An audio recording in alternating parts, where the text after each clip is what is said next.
회복, 즉 금송아지, 이스라엘로 말하면 금송아지를 만들어서 하나님하고의 관계가 깨졌다. 그러면 그 관계를 다시 회복하려면 무엇이 필요하냐? 그러면 그건 역시 하나님의 말씀입니다. 말씀이 필요한 거예요. 그러니까 하나님의 말씀 없는 곳에 회복은 없습니다. 그러니까 하나님께서 이스라엘 백성들을 온전히 용서하셨다라고 하는 사실을 무엇으로 알 수 있느냐? 그러면 이 말씀을 주시는 것으로 알 수 있습니다. 그리고 이스라엘 백성들이 회개했다. 그러면 그 회개는 무엇으로 나타나느냐? 하나님의 말씀으로 다시 돌아오는 것입니다. 그 말씀을 지키는 것입니다.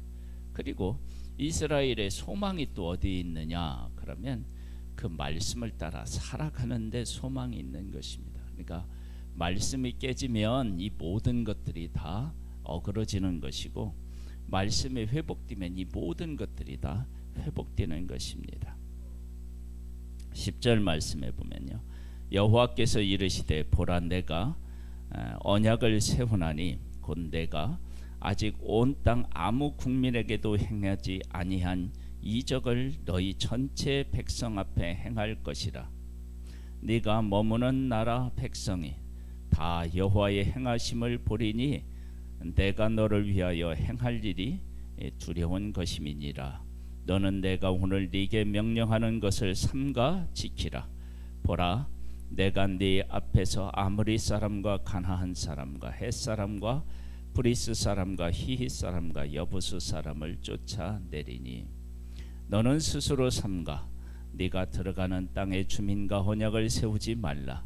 그것이 너희에게 올무가 될까 하노라. 하나님께서 하나님의 백성들에게 무엇을 말씀하시냐면, 이 땅에 그러한 기적을 보지 못한, 아무도 경험하지 못한 그런 기적을 베푼다. 왜? 하나님만 유일한 하나님이신 것을 그들에게 보이기 위함이다. 그런 하나님을 만났다 그러면 다른 곳에 기웃거릴 필요가 전혀 없는 것입니다. 그래서 하나님만 바라보고 하나님만 섬길 것을 분명히 하고 계신 거예요. 그러면서 우상에 대해서 어떻게 하라고 말씀하시느냐? 너희는 도리어 그들의 제단을 헐고 그들의 주상을 깨뜨리고 그들의 아세라상을 찢을지어다. 너는 다른 신에게 절하지 말라. 여호와는 질투라. 이름하는 질투의 하나님이니라.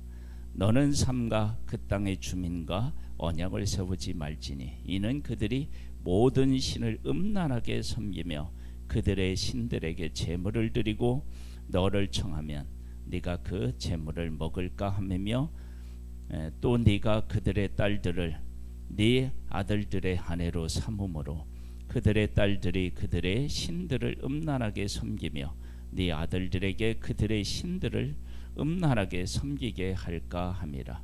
너는 신상들을 부어 만들지 말지니라. 그들과 언약을 세우지 말고 결혼하지 말라. 왜냐하면 세상 풍습 중에, 섬기는 것들 중에 육체의 쾌락을 추구하거나 또 육신적인 것들을 추구하는 일들이 가득 차 있기 때문에 그런 거예요. 그러니까 세상의 모든 그 종교 우상들은 다 뭐냐면 이 땅의 것을 추구합니다. 그런데 하나님의 사람들은 하나님의 것, 하늘의 것을 추구하게 되는 거예요. 우리가 어제도 말씀을 나누었지만 살리는 것은 영이다. 육은 무익하다.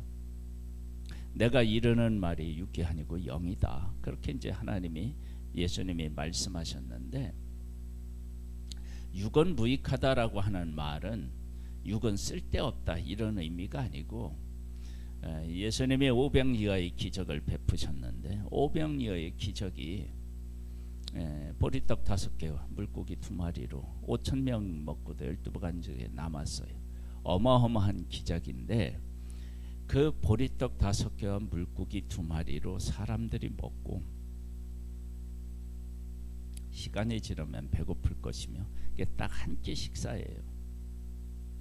그런데 예수 그리스도가 생명의 양식이라고 하는, 생명의 떡이라고 하는 그 사실을 알게 되면 그 사람은 영원한 생명을 얻어요.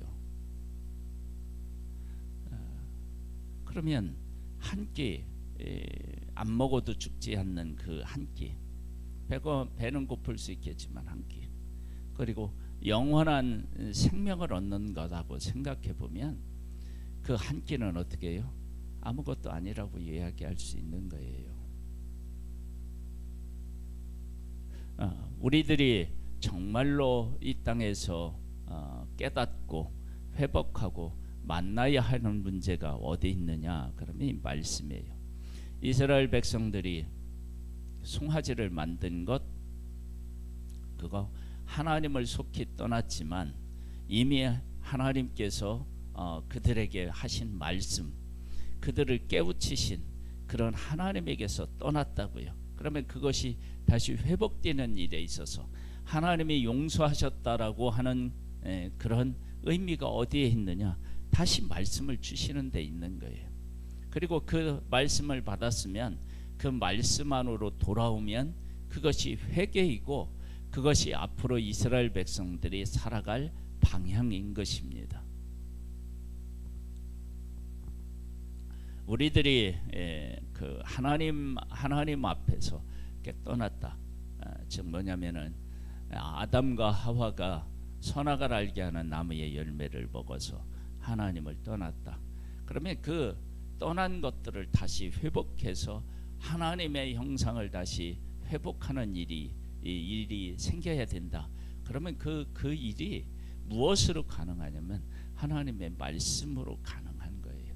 그 하나님의 말씀을 떠나서는 안 되는 거예요. 그래서 지금 하나님의 백성이 잘못했는데 그 잘못한 것들을 용서하고 그 백성들을 다시 회복시키고 그리고 하나님께서 그 백성과 함께 하시겠다라고 하는 것에 대한 구체적인 표현이 뭐냐면 말씀을 다시 그들에게 주는 거예요. 그리고 깨졌던 그 말씀이 다시 회복되고 하나님의 백성들이 그 말씀을 따라서 말씀을 받고 그 말씀을 따라서 살아가면 되는 거예요. 이렇게 말씀을 따라 살아가면 이제 어떤 일들이 생기느냐? 그러면 이제 그 모세가 막 얼굴이 뭐 이렇게 빛났다 그러잖아요. 그러면 하나님의 말씀대로 살아가면 그 말씀 안에 영광이 있다는 거예요. 영광.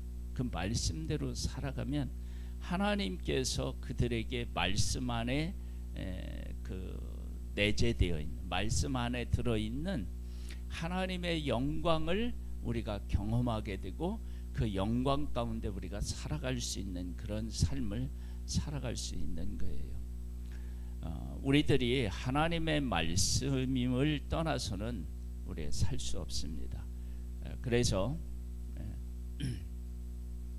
하나님께서 세상을 만드시고 하나님이 우리에게 계명을 주셨죠.